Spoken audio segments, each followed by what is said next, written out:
నీ మైండ్ని నువ్వు కంట్రోల్ చేయగలిగితే ప్రపంచాన్ని జయిస్తావు. నీ మైండ్ని నీ కంట్రోల్ లేకపోతే నువ్వు ఎంత ప్రయత్నం చేసినా నువ్వు ఏది సాధించలేవు.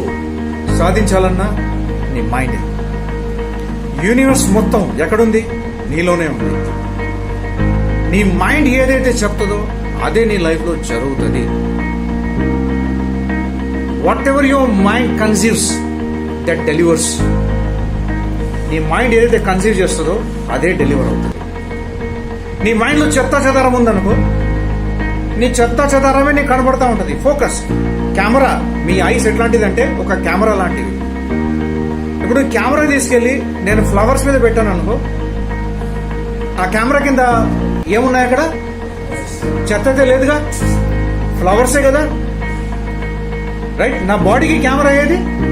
నా ఐస్. నా ఐస్ తీసుకెళ్లి ఫ్లవర్ మీద పెడితే ఫ్లవరే రావాలి.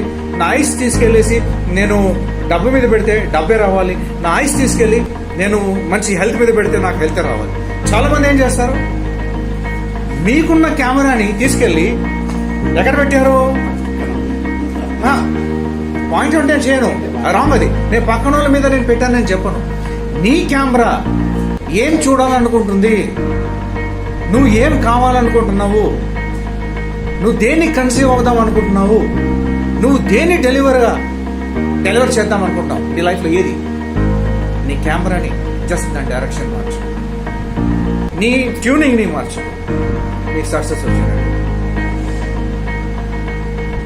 ఇంకా కోపాన్ని కూడా కంట్రోల్ చేసుకో. ప్రపంచంలో ఏదైనా కష్టమైన పని ఏదైనా ఉంది అనంటే ఒక వ్యక్తి తన కోపాన్ని కంట్రోల్ చేయడం తప్ప. నీ కోపాన్ని నువ్వు కంట్రోల్ చేసుకోగలిగితే నువ్వు దేనైనా కంట్రోల్ చేయవచ్చు. చాలా మంది కోపాన్ని కంట్రోల్ చేయలేరు.